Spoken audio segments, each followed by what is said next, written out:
Today's show is brought to you by the Knighton Runs training group on Patreon. If you'd like to download great training plans and get support for your own running within my community, just go to patreon.com/KnightonRuns. Now, let's get to the show. Hey everybody, welcome to the Knighton Runs podcast. This is Coach Chris, and today on the show, I'm joined by Kristy Baumann. Kristy Baumann is a registered dietitian who helps runners learn how to fuel properly to support their training and have a healthy relationship with food. She's also a runner herself and based out of Minnesota. I have my athletes ask me nutrition and diet questions all the time. And while, from my experience being a runner and coach for so many years, I can answer their questions a little bit, at least on the surface. There's a lot of questions that go deeper than that. And I think it's really important to make sure you get your answers from qualified professionals. I actually reached out to Kristy because I saw what she was doing on Instagram. She has a lot of great content there. Her handle is at marathon.nutritionist.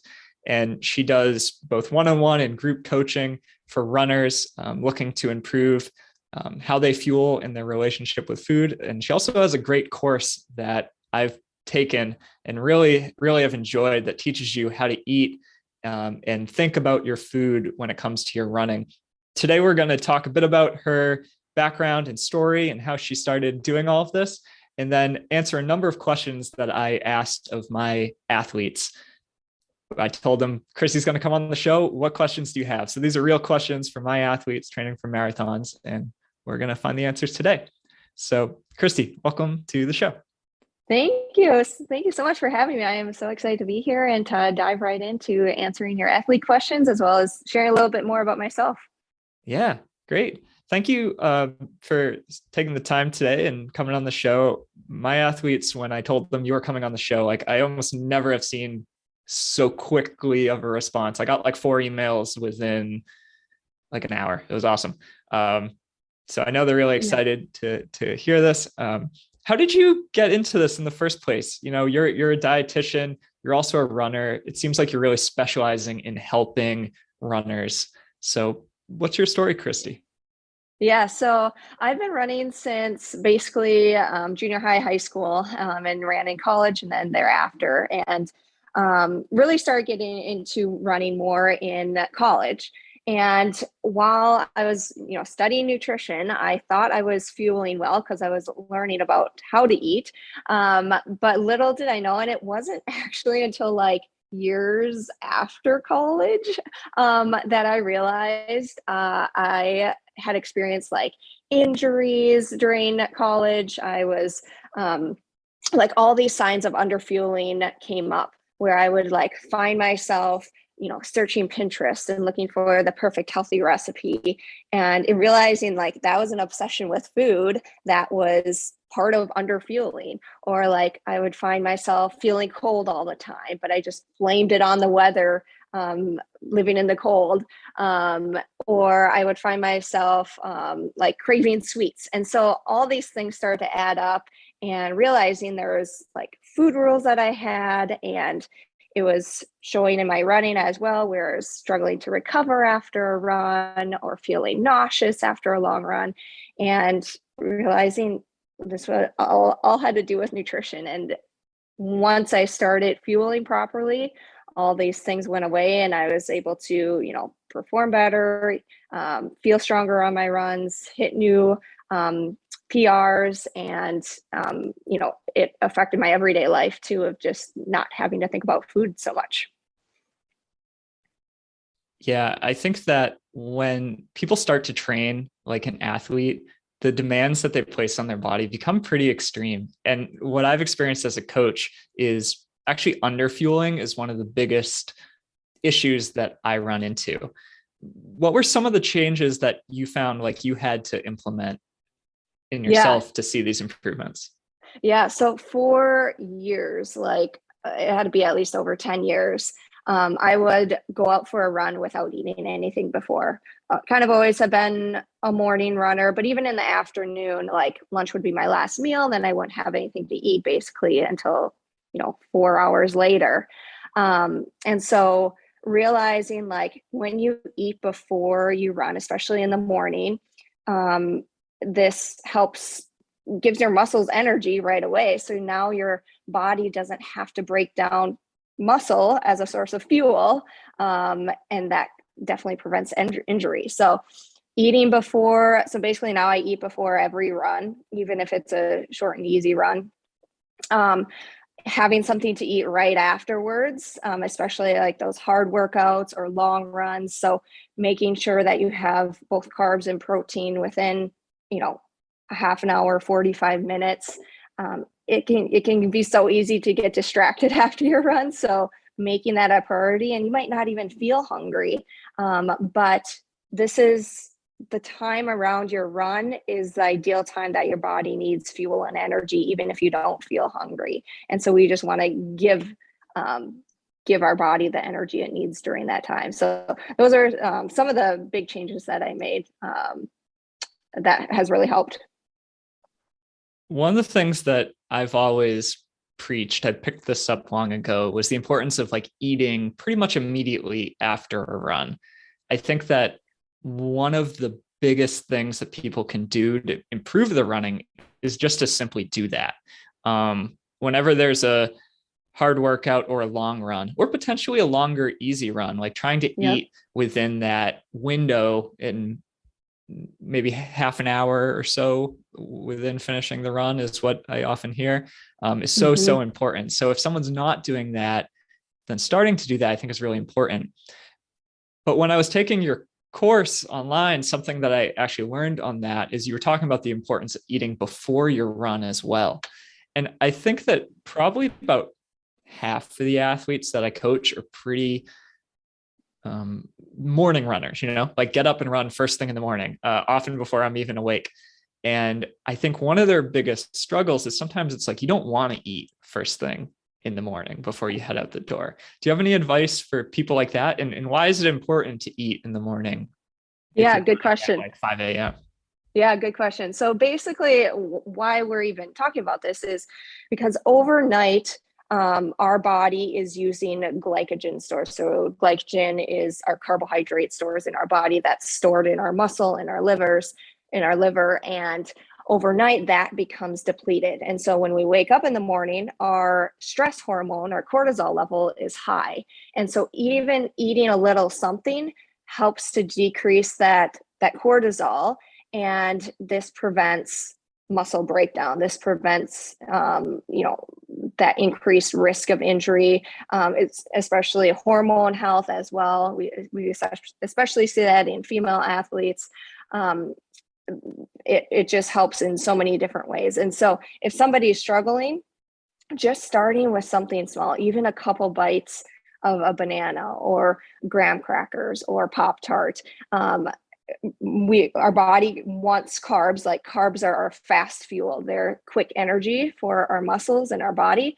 And so even a little something can make a big difference. And chances are you might even feel better on your run or have a little bit more energy. Not all the time, but it just definitely can give your muscles a fuel when they need it. I know personally, something that I've often experienced, and it's really weird. For a while, it kind of freaked me out, is sometimes I would run in the morning, and after maybe running for like 45 minutes or 60 minutes, my vision would start to get a little weird. Like I would actually start to see flashing lights a little bit. And the only thing I could attribute this to is like some kind of dehydration or lack of energy.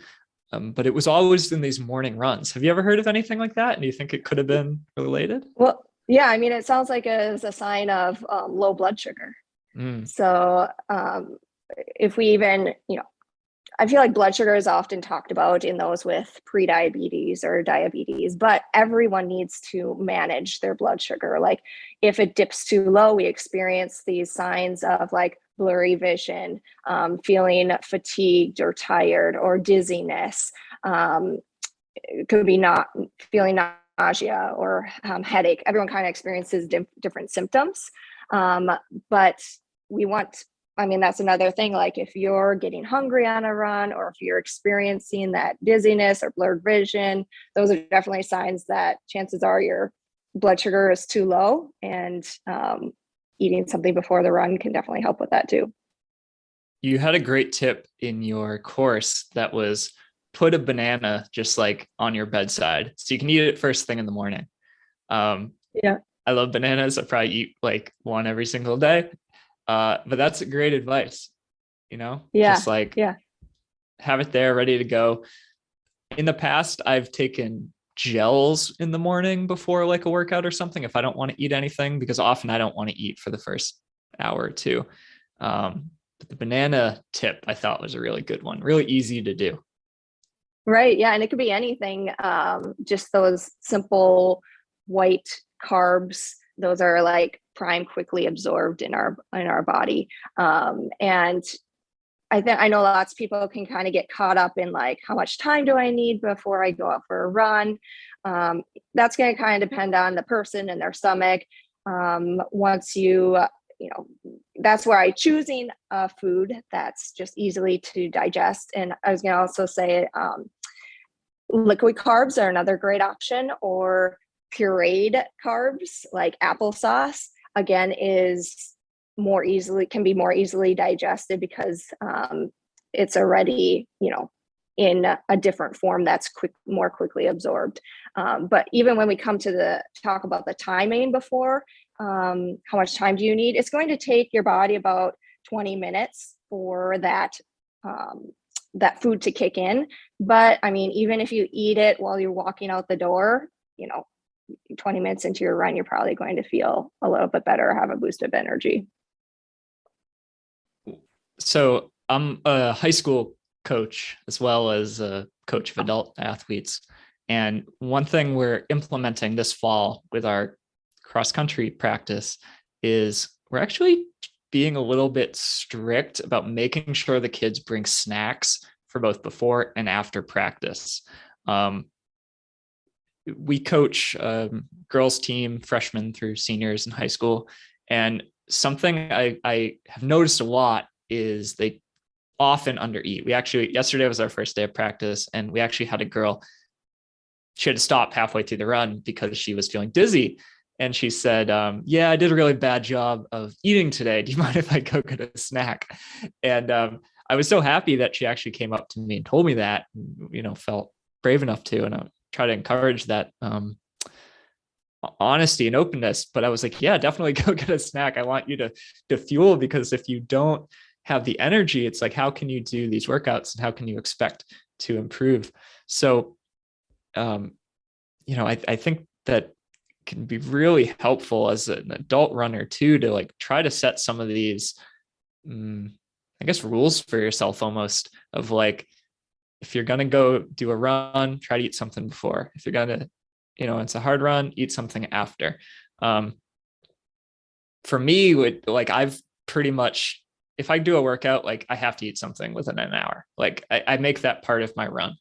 Like if I don't, I know I've missed a big important part of what that workout was trying to achieve, because I know that I won't recover from it. And I think runners often forget that the point of a workout is to tear your body down so that you can then grow stronger afterwards.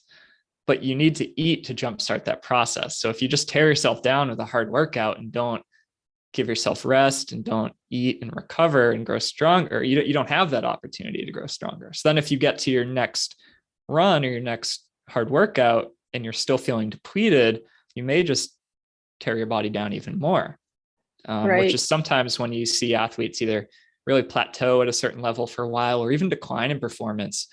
I think we can often look at things that are not necessarily their training that should be modified, but it could be some of the things they do in the other like 23 hours of the day when they're not running, whether that's the eating or the resting or just managing life and work and stress. Absolutely. Yeah, I'm curious, Kristy, like you are a nutritionist by trade. You've specialized in helping runners. Who are the type of people who tend to reach out to you for support and guidance? And, what are some of like the big changes you've been able to make for them?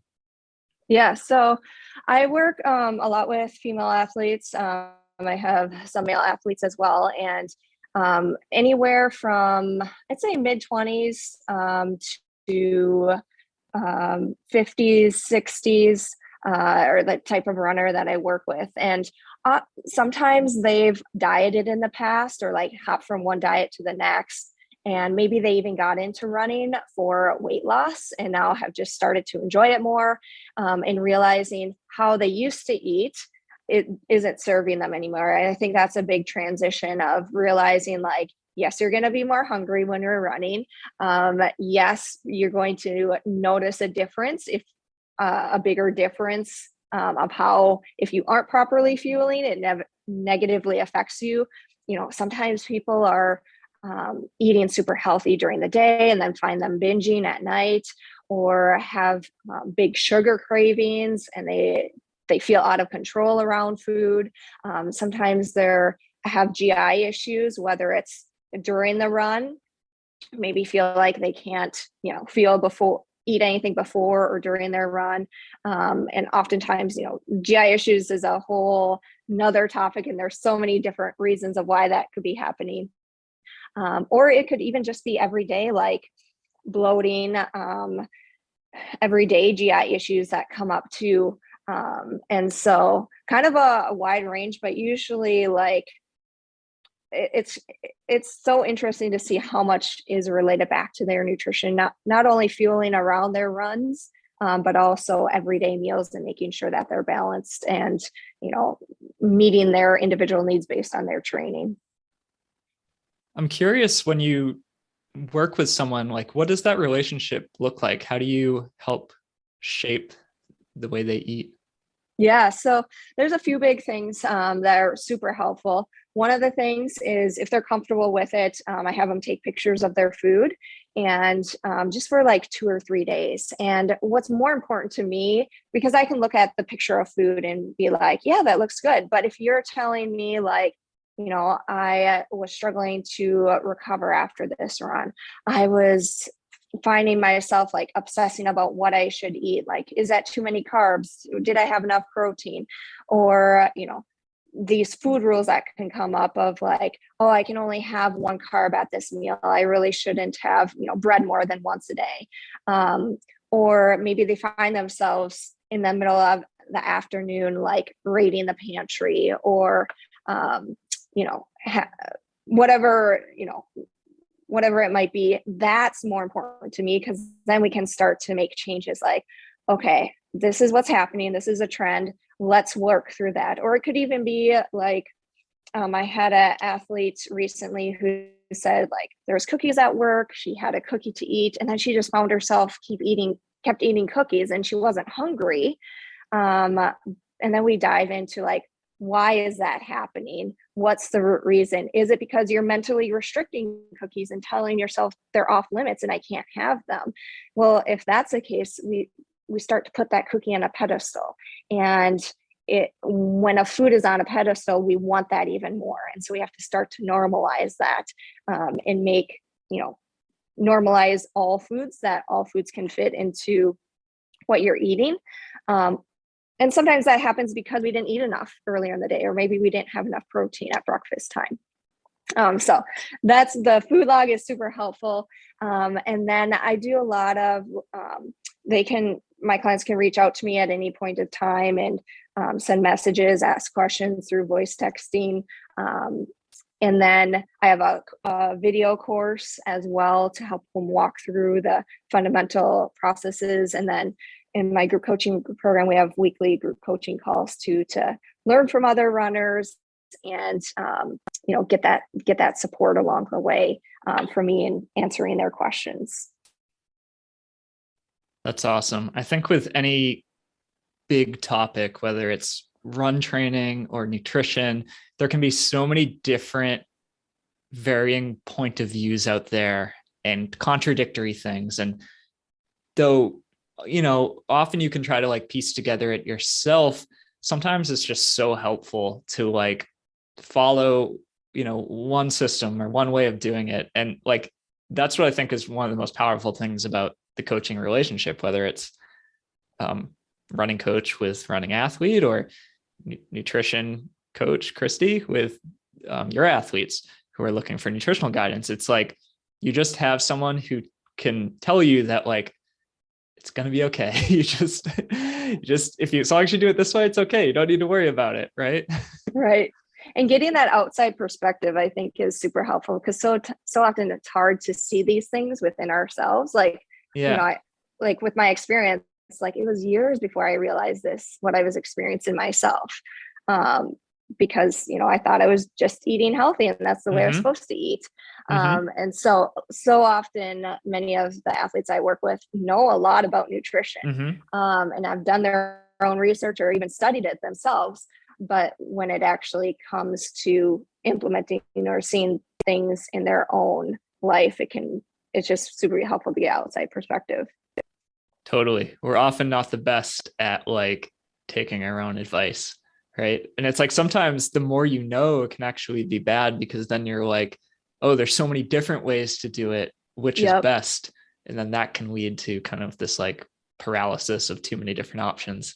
I really enjoyed your course just because like it's clear and to the point, and I felt like, okay, I can just take Kristy's advice. I don't need to worry about like these other things that I may have read. I can do this. I trust it. So that's awesome. Before we got on this podcast, I asked my athletes if they had any specific questions for you, and they jumped at the opportunity. I got at least four good questions here that are all pretty different. Would you be okay if we went through them and got some answers? Yeah, for sure. Let's do it. Cool. So let's see. This first question is from one of my newer athletes. She wrote, I struggle a lot with a lack of appetite with the more I run, rather than what you think is running more is going to get you hungry. She's actually less hungry. She's asking, is this normal? And how can I fuel properly? Or what strategies do you have that could deal with the poor appetite I have? She actually says her appetite continues to decrease with training. So it almost seems like the opposite of what you might expect. Right. Yeah. And I think this is a really good point of like, when we're training more, our stress level increases in our body. Like training is stress on the body. And so what that does is it puts our body in this fight or flight response, and it covers up the hunger hormones and specifically the hunger hormone. So it doesn't make us hungry. So this is where being intentional about eating is going to help. It's probably going to help maybe that hunger signs come back. But even for some people, they just have to be intentional about eating, whether they really feel hungry or not. The other piece of this is recognizing, and I talk a lot about this with my group athletes, is hunger comes in different forms. So often we think of it as a grumbling stomach, but it is also like those signs that we talked about, the dizziness, the headache, the just thinking about food. So let's say you're like typing away at your computer working, and you start thinking about lunch, or you start thinking about snacking. You like that in itself is a sign of hunger. And so knowing what signs of hunger that your body gives you, and even if you don't feel hungry, being consistent with eating. So planning to eat every 2 to 4 hours. The higher of training, we might need to be eating every 2 hours or having those snacks throughout the day. Whereas, having a meal for sure every 3 to 4 hours is going to get your body in that rhythm and have that consistent energy. And so, some of the things, especially like after a workout, and this is again, prioritizing, even if you don't feel hungry in the morning when you wake up, still have something to eat. Drinking something is often easier if you're like nauseous or really feel like you can't stomach anything. Starting small, because your stomach is a muscle and it can be trained to digest food while you're running and be able to accept it. And then afterwards, again, like drinking chocolate milk, making a smoothie with protein powder and fruit in it, having a bowl of cereal, something just to start that recovery process is huge. And that can also help bring back your appetite sometimes too. I really liked your suggestion for doing a post-run smoothie. That's actually like my favorite thing to do. I always feel like smoothies don't quench my hunger, I guess. Like they don't fill me up, Yep.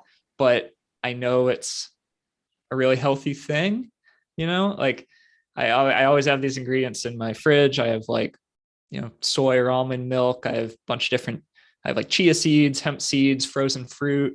I usually like throw some greens in there. So I know it's like one of the healthiest meals I'm getting in the day. I have some protein powder I sometimes use.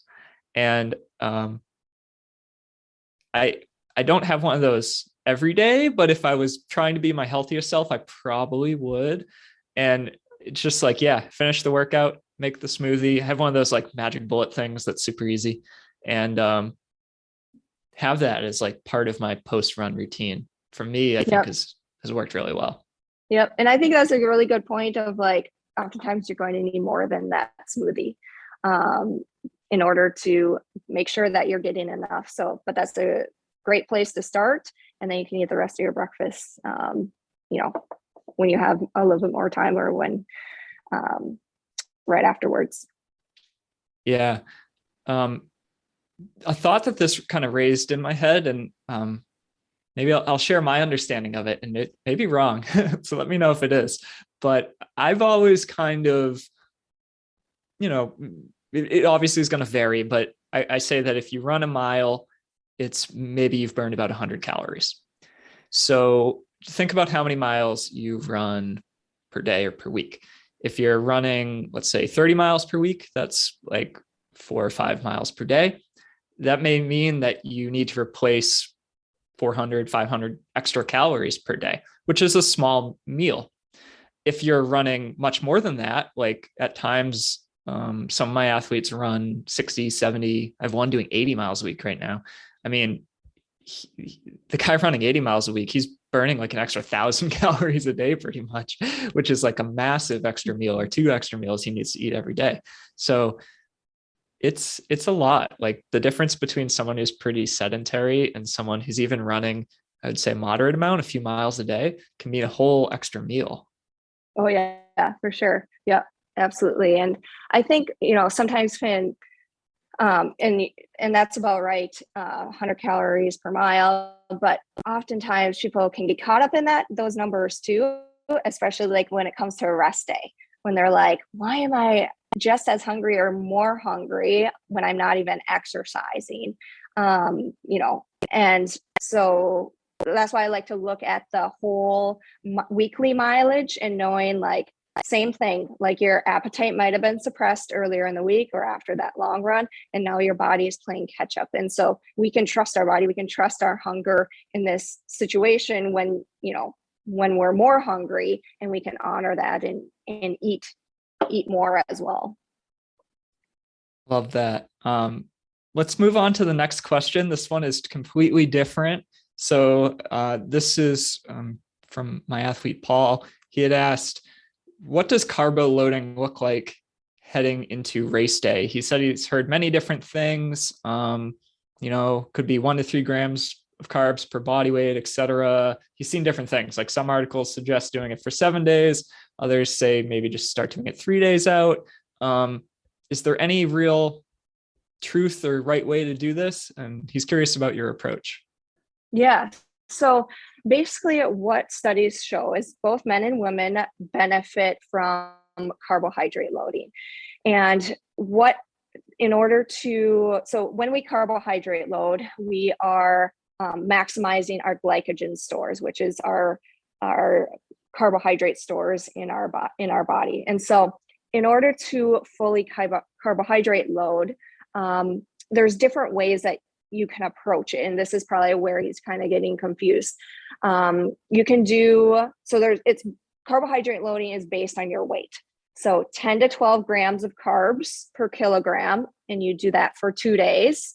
This is the research that shows what provides an adequate carbohydrate load to fully stock your stores.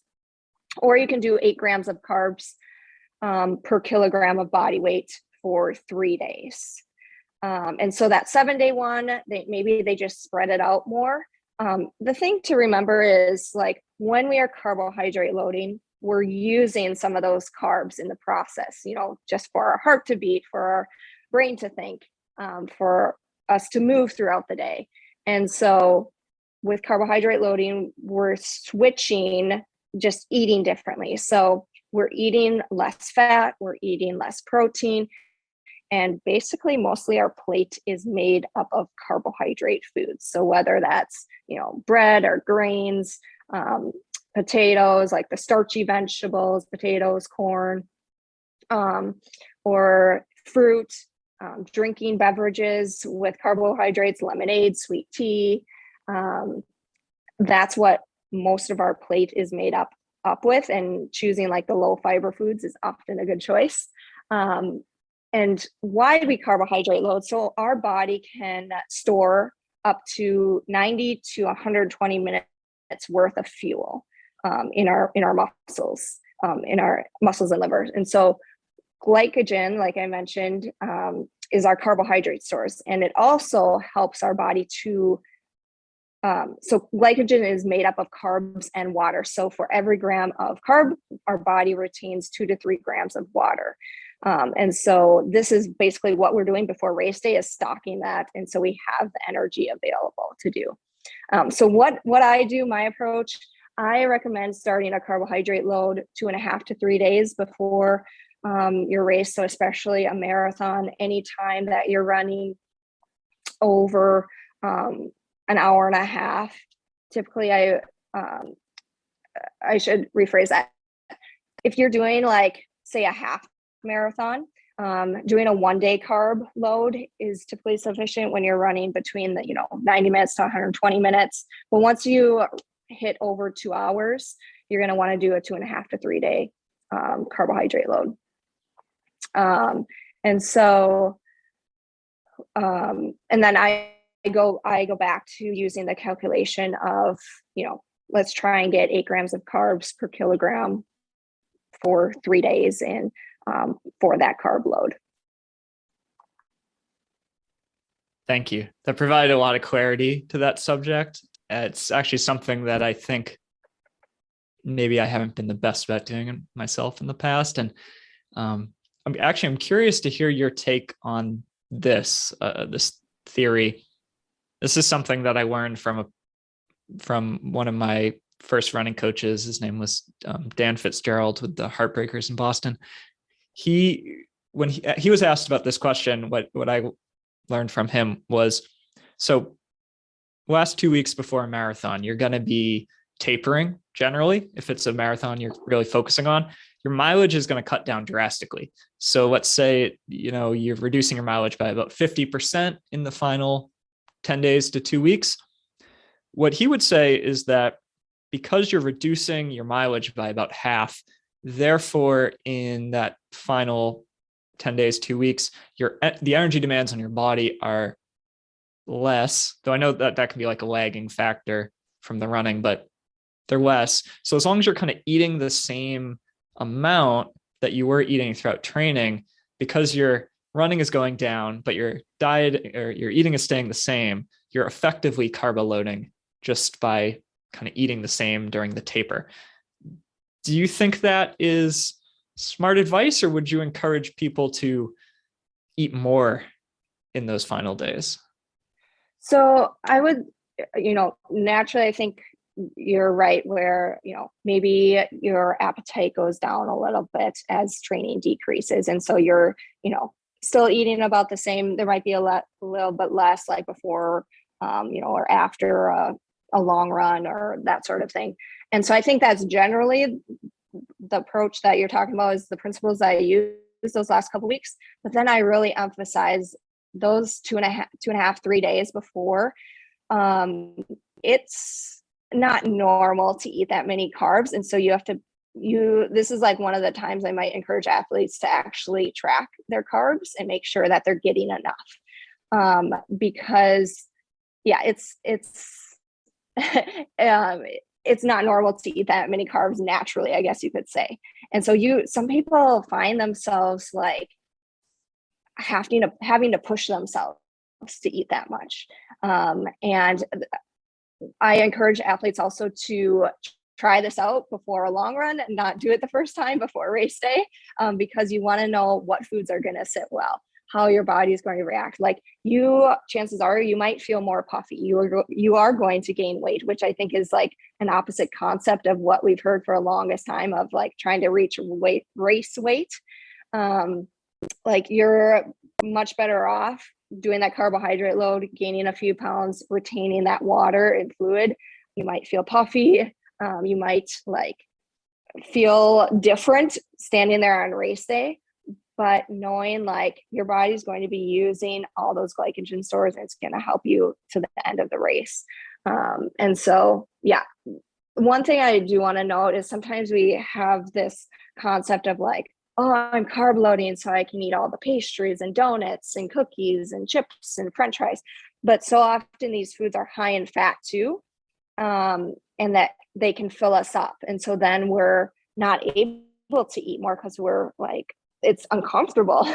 And so this is where choosing those really carb, I guess, plain kind of more bland. It doesn't have to be bland, but like choosing bagels or animal crackers. I would do like a lot of lemonade or sugary beverages. Those can just really help a lot. That's really helpful. Something throughout just sort of my day-to-day life, try to eat a lot of whole grains just because they're supposed to be a bit healthier, right, than processed pasta or white rice and so forth.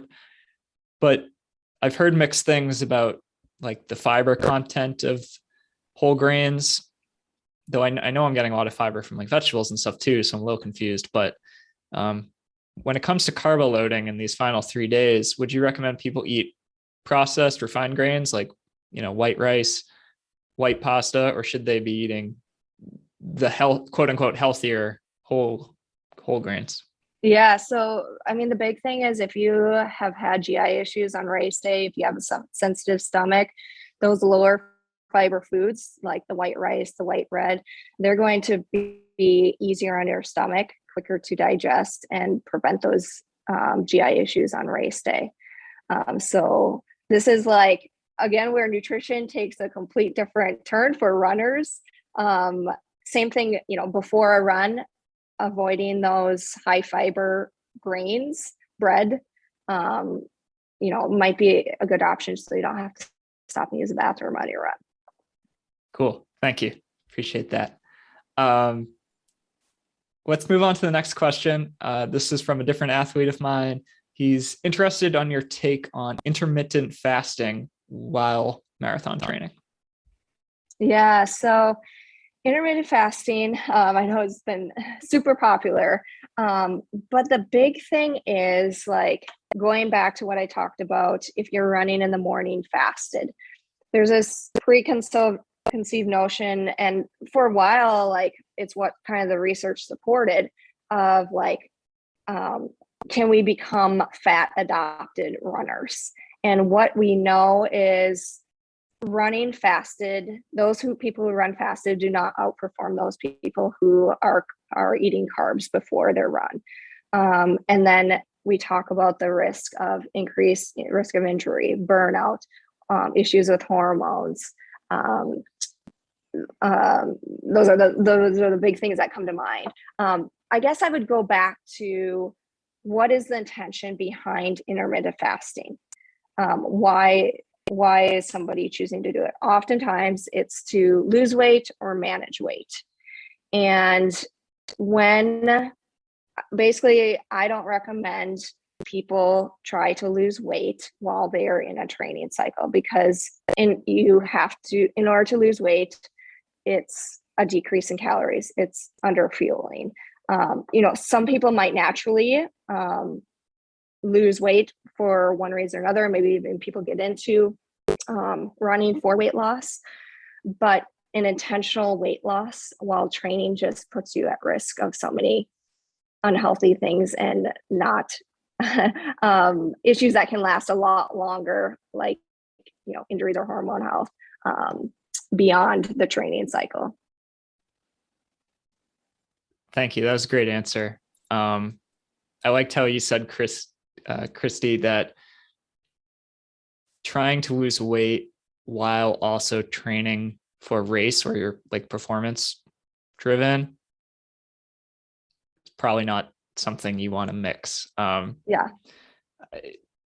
They're two opposite goals. Yeah, they're two opposite goals, right? Yeah. Like you can, I sometimes have athletes ask me about this, you know, they want to lose weight. They're also trying to train for a big race. What I've kind of thought, my thought process with this has been like, you know, there's many different ways to run and include running in your life. And if you're in a period where you want to try to lose weight, I've often thought like, okay, it would be good right now to run, but have like your running be like a pretty like sustainable thing that you're very comfortable with. You're not like trying to push your limits and do more and more and more and more. And you can just kind of run while you also go through this parallel journey of weight loss. But generally, marathon training means running more miles than you've ever run before, running longer runs than you've ever run before, running faster than you've ever done before. And yeah, the energy demands on you during that process are really, really high. Yeah. And I think people often forget that under eating, dieting, trying to lose weight is under eating, is a decrease in calories, and that in itself puts stress on our body. Stress, our body doesn't care where the stress is coming from. It increases cortisol, and just another thing to keep in mind. And that's why there's so many other things that can happen along the way if you are trying to do both at the same time. Yeah, the nice thing about marathon training, I think, from if we look at it from like a year-round training perspective, is most of the athletes I coach, they're really only doing 1 or 2 marathons a year. They're, training in the way, very similar way that a professional would train, where they pick like a goal spring race and a goal fall race. And generally that's, a marathon or 2 marathons. But sometimes it could be a period of shorter races, 5K, 10K, or half. Winter is often a time where there's like a month or 2 of not a lot going on, and same thing in the summer. And I think if wherever you are and you're running, if you kind of plot out like what the next few years for you might look like, there should always be periods where like you're emphasizing different things. So it could be general health, it could be getting faster, it could be building your endurance for the marathon. It could be, in some cases, weight loss, if that's something you want to do. But like having a clear time blocked out for all these things, I think is really helpful in kind of plotting out your journey as an athlete over the years. Mm-hmm. Yeah. Not trying to do everything at once. Right. Yeah, exactly. Yeah. The last question I got also from a newer athlete of mine, Happy shared this one. One of my athletes is type 2 diabetic, and he wrote that his research on fueling for running has led him to conflicting answers. I guess just for context, he's a fairly new runner right now. He's run a number of 5Ks. He just ran 10K for the first time, which was awesome. And we're building up his distance. He has the goal to run a half marathon, maybe early next year, mid next year, and maybe in a year or 2, he wants to build up to doing his first marathon. I'm curious if you have any experience with athletes who are type 2 diabetic. And he's also asking if there are any specific brands or types of fuel that you would recommend for someone in his situation. Yeah. So with, I kind of mentioned this earlier about, as runners in general, we want to manage our blood sugars. And of course, like being diabetic, it's super important to manage those blood sugars. And so the big things come down to like making sure that you're eating balanced meals, that you're including protein, not completely cutting out carbs, eating sufficient amount of carbs to support your training, including those high fiber foods after a run, not before, but fruits and vegetables, those whole grains. And so having that consistency of eating throughout the day, that manages your blood sugar so you're not dropping too low. Again, eating those balanced meals, protein and carbs, especially like again at mealtime and at snacks, helps so your blood sugar doesn't spike and then drop really quickly. The protein helps to stabilize that, as well as fiber. And then in addition, you still want to fuel around your runs. And so this might, becomes very individualized, and it can be really helpful to work with a sports dietitian to see what works best for you. But, the last thing that we want is for your blood sugar to drop too much on a run. And so we want to make sure that it's stable going into the run and then refueling again afterwards. So for some people, that might be including protein, like a banana and peanut butter before their run, to help manage that blood sugar. And then one of the products that I often recommend for individuals who are diabetic or pre-diabetic is UCAN. So UCAN is, they have a super starch, and basically it helps to stabilize your blood sugar. It's a slow release carbohydrate versus, so incorporating that product into your before a run, during a run, can just help to stabilize your blood sugars better, especially when you're out for those long runs. And, it depends on the individual, but it might be just UCAN, but making sure that we're getting enough carbs in, so mixing in other types of fuel as well. That's awesome. Thank you, Kristy. So I want to begin to wrap up the podcast here.